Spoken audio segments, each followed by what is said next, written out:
Hello students, इस video में हम 12वीं क्लास मैथमेटिक्स में चैप्टर 7 इंटीग्रल खंडशः समाकलन।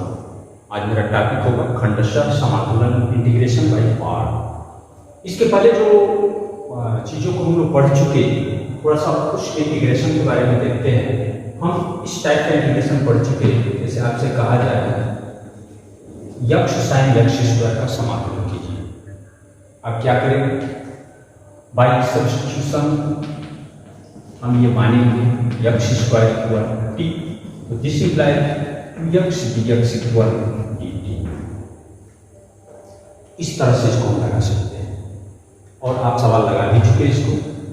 लेकिन यही क्वेश्चन अगर ऐसे हो जाए वनली यक्ष साइन यक्ष, अब आपके सामने परेशानी है, इसमें सब्स्टिट्यूशन नहीं हो पाएगा, किसी भी तरह से इसको हम नहीं कर पाएंगे। मीन्स यहाँ दो फलनों के गुणनफल के रूप में ये क्वेश्चन आ रहा है। तो कुछ क्वेश्चन ऐसे होंगे जैसे दो function f(x) into g(x) dx, इस टाइप के फंक्शन हो, इसको कैसे इंटीग्रेट करेंगे, इस वीडियो में हम लोग यही सीखेंगे। आइए उसको समझते हैं। अब हम मान लेते हैं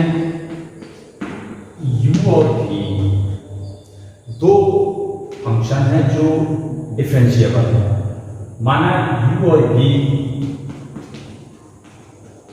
दो फलन हैं जो अवकलनीय है, मतलब इसका डिफरेंशियल किया जा सकता है। तो अवकलन में हम क्या पढ़े? अगर इसका ddx करें, ये ध्यान दीजिएगा u और v दोनों यक्ष के फंक्शन माने। अगर इसका डिफरेंशियल करते हैं dx इंटू v, इस बात को आप पढ़ चुके हैं कि first u into ddx v plus v into ddx u, ये आप डिफरेंशियल में पढ़ चुके हैं। हम इसमें दोनों पक्षों का समाकलन करते हैं। दोनों पक्षों का समाकलन करने पर अगर समाकलन करें तो क्या होगा? आप पढ़ चुके हैं कि समाकलन अवकलन का ही व्युत्क्रम है, तो इसका इंटीग्रेशन तो केवल u ही होगा, हम सीधे लिखते रहेंगे। और इसका इंटीग्रेशन आप समाकलन यक्ष के भी सापेक्ष कर रहे हैं, u ddx v dx, इसको एक लिखते हैं। फिर plus integral v ddx u dx। अब इसके बराबर लिखना हो, इसको आप लाइए यहाँ, तो हम क्या लिखेंगे? इसलिए u इसको dv dx से कोई दिक्कत नहीं, dv dx dx इक्वल क्या लिखेंगे आप? uv माइनस इस चीज को integral v du dx dx। ध्यान देंगे आप क्या हम लिख रहे हैं? हम लेके चले दो फलों के गुणनफल का डेरिवेटिव, इसके दोनों पक्षों का इंटीग्रेशन कर रहे हैं, ये मिल गया, इसका इंटीग्रेशन u भी होगा, इसका इंटीग्रेशन लगाएंगे क्योंकि पूरे का डिफरेंशियल इसमें केवल u भी लिखे हैं। अब इसके बराबर लिखना तो इसको आप यहाँ माइनस करके ऐसे लिख सकते हैं। यह एक समीकरण प्राप्त हुआ। हम करना क्या चाहते हैं? दो फलों के गुणनफल का इंटीग्रेशन करना चाहते हैं। अब यहाँ दो फलन मान रहे हैं, u को हम एक फलन f(x) मान ले रहे हैं, जैसा कि हम शुरू में ही मान चुके हैं कि u और v दो फलन हैं। Suppose that u equal dx है, f(x) है। अब v ये dv dx जो है, f का डेरिवेटिव को हम gx मान ले रहे हैं, ठीक। तो यहां से ये सब मान इसमें थोड़ा पुट करके हम देखते हैं क्या प्राप्त हो रहा है। चलिए इंटीग्रल, इस u को हम क्या लिखते हैं? ये फंक्शन f(x), इस dv dx को क्या लिख रहे हैं? एक फंक्शन gx, और ये क्या है? dx इक्वल u क्या है? f(x), u v क्या है? v का डेरिवेटिव ये है, तो v मीन्स क्या? इसका इंटीग्रेशन होगा, कोई दिक्कत नहीं, इंटीग्रल gx होगा। डेरिवेटिव और इंटीग्रेशन दोनों एक दूसरे के व्युत्क्रम होते हैं, तो ऐसे gx को हम क्या लिखेंगे? यहाँ पर ध्यान से किसको लिख रहे हैं, v को, v लिखना हो इसका इंटीग्रल gx होगा माइनस v को फिर लिखेंगे integral gx dx, du dx क्या होगा, du dx इसका डेरिवेटिव होगा, derivative means f dash x होगा dx। हाँ, तो अब इसको हम ऐसे लिख सकते हैं, यानी fx gx, ये दो फंक्शन है fx और gx, इसका इंटीग्रेशन, इनके गुणनफल का इंटीग्रेशन क्या बन रहा है, फर्स्ट पहला फलन fx इंटू दूसरा फलन होगा gx, इसका इंटीग्रेशन माइनस, यहां से पहले इसको लिख रहे हैं, पहला फंक्शन का derivative f dash x into जो दूसरा फलन gx है, gx का इंटीग्रल और ये डिफरेंशियल और इंटीग्रल दोनों करके जो गुणा होगा उसका हम फिर इंटीग्रेशन करेंगे। तो ये फार्मूला की टाइप हो गया, इसको आपको याद रखना है।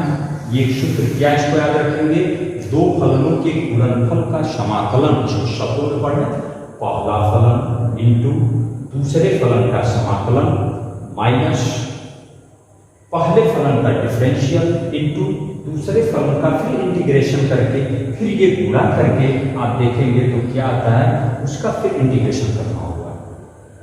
तो ये फार्मूला है दो फलन के गुणनफल का इंटीग्रेशन ज्ञात करने का, इसको आप नोट करें।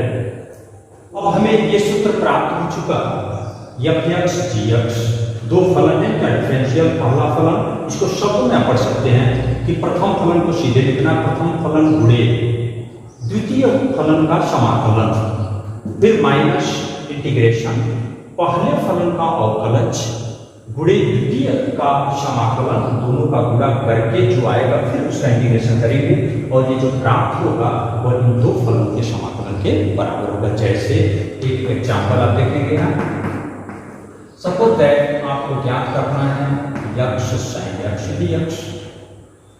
अभी हम आपको बता रहे हैं कि दोनों फलनों को मानने के भी कुछ कंडीशन है, किसको फर्स्ट माने किसको सेकंड माने। पहले आप इस एग्जाम्पल को समझे उसके बाद बताते हैं। अभी इसमें हम इसको पहला फलन मान लें, इसको दूसरा फलन मान लें।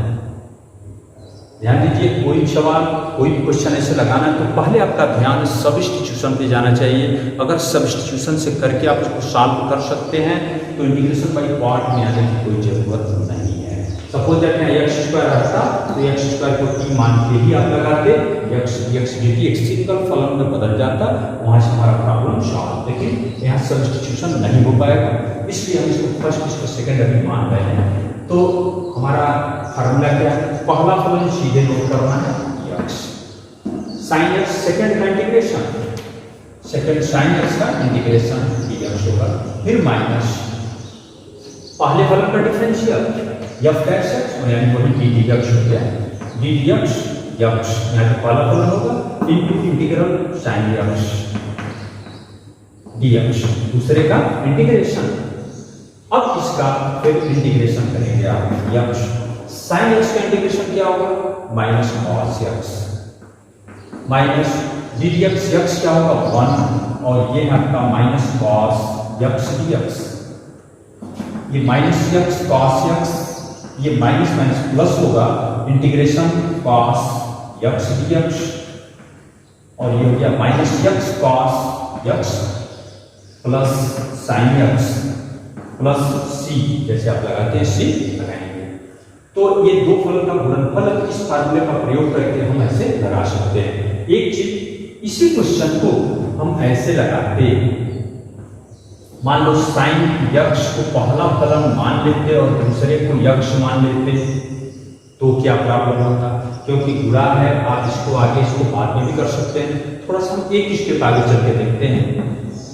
हमारा फार्मूला क्या, पहला फलन sin x into integration x dx minus integral first का डेरिवेटिव होगा sin x dx sin x into integration x dx और इस पूरे का इंटीग्रल एक बार करेंगे। ये होगा sin x इंटू इसका मान को x स्क्वायर अपॉन 2 होगा, x का integration minus D D x sine x क्या होगा, कॉस एक्स, और इसका फिर इंटीग्रेशन होगा x square upon 2 D x.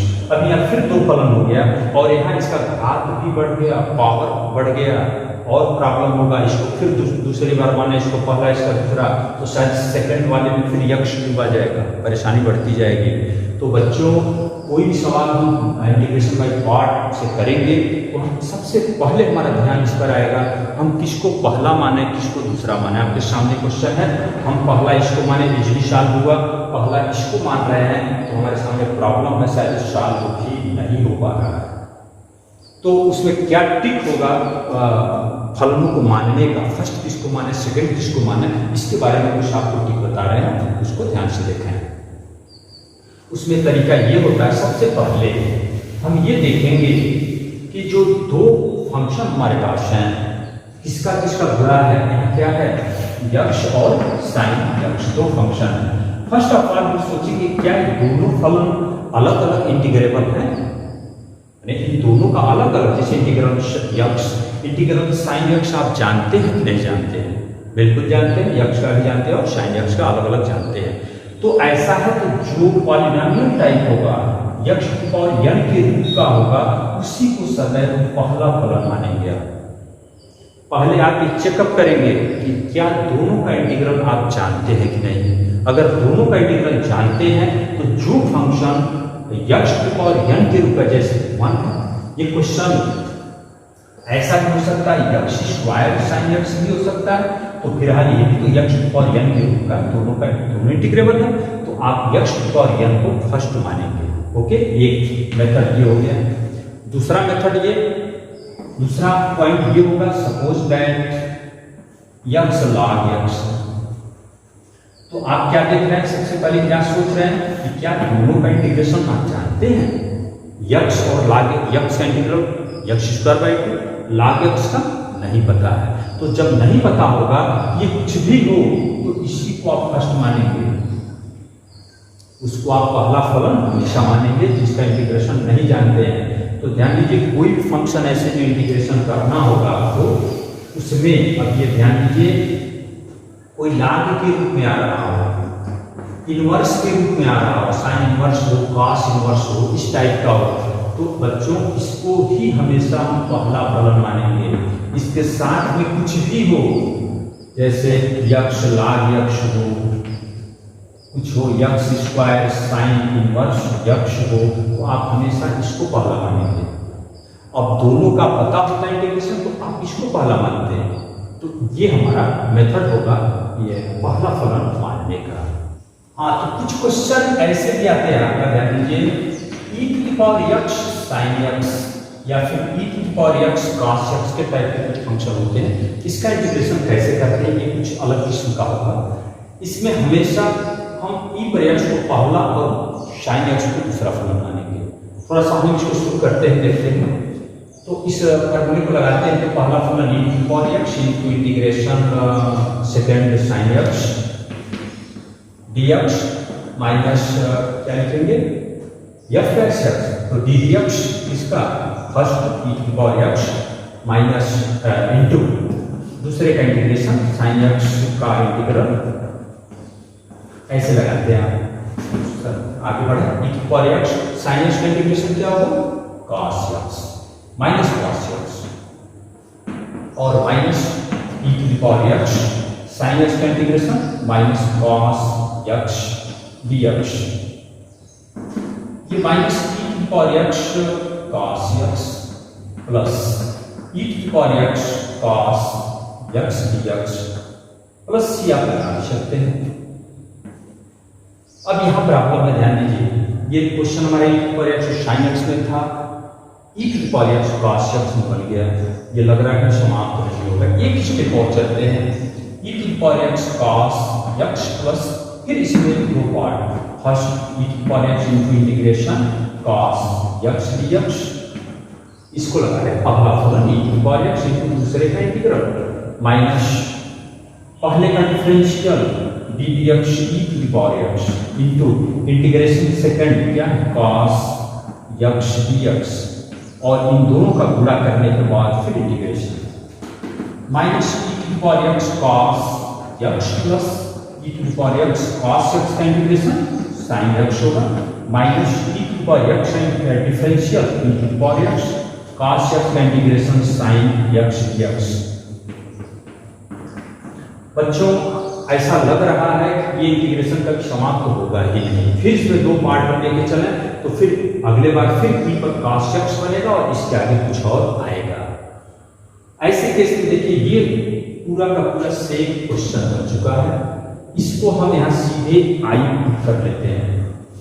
यहाँ ऐसे करते हैं, इधर तो इंटीग्रल चल ही रहा है i equal minus e to the power x cos x और plus e to the power x sine x minus, इसको हम पूरा यही क्वेश्चन नोट कर लेते हैं, माइनस आई प्लस सी। इस आई को आप इधर लाइए तो क्या होगा 2i और minus e to the power x cos x plus e to the power x sine x plus constant सी।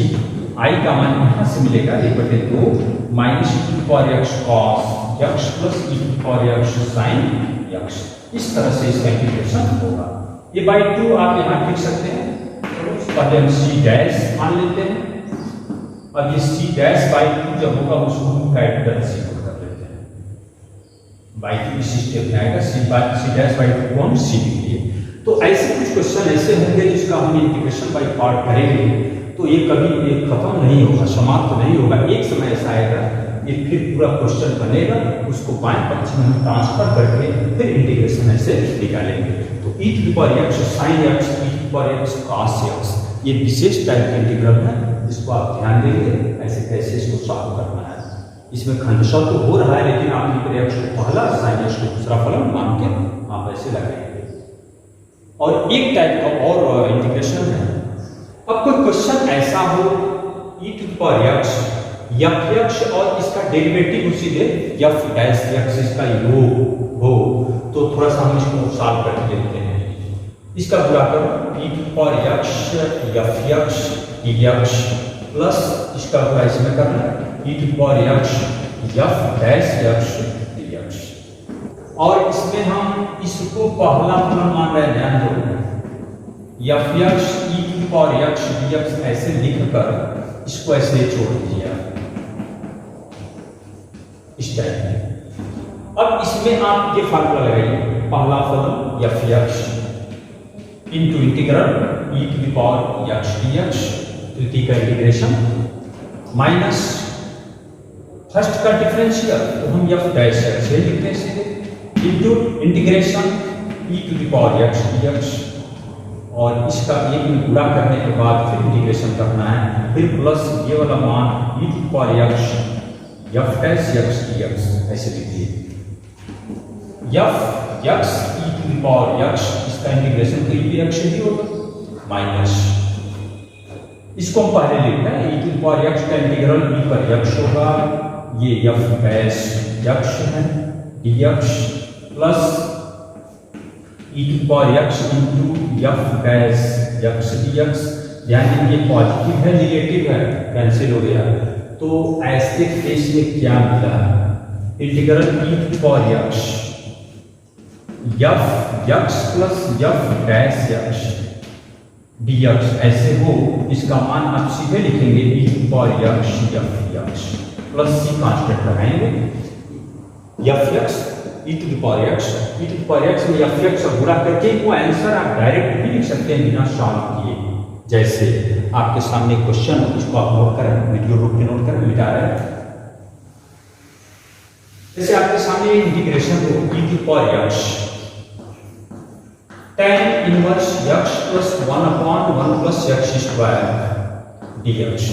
अगर इसका इंटीग्रल करना है, ध्यान दीजिए ये f है tan इनवर्स x और tan इनवर्स x का डेरिवेटिव क्या होता है 1/1 प्लस x स्क्वायर, ये पहले से भी आप जानते हैं। तो इसका आंसर सीधे लिखना है तो आप सीधे नोट कर सकते हैं e to the power x tan inverse x plus c इसका इंटीग्रेशन ये होगा जैसे इसको इम्प्रूव किए, वीडियो बैक करके देखें, जैसे इम्प्रूव किए इसको आप इसके साथ लिख के एक इंटीग्रल, इसके साथ लिख के एक इंटीग्रल बनाइए और इसको फर्स्ट इसको सेकंड मान के करोगे कि सेकंड वाला भी कट जाएगा, e to power x tan inverse x होगा।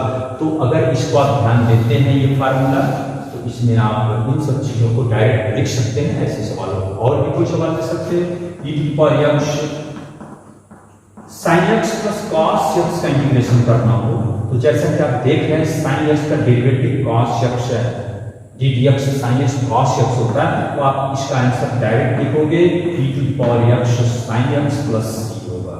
ऐसा सीधे सीधे लिखेंगे, कोई प्रॉब्लम इसमें नहीं है, ये फार्मूला की भांति प्रयोग होगा।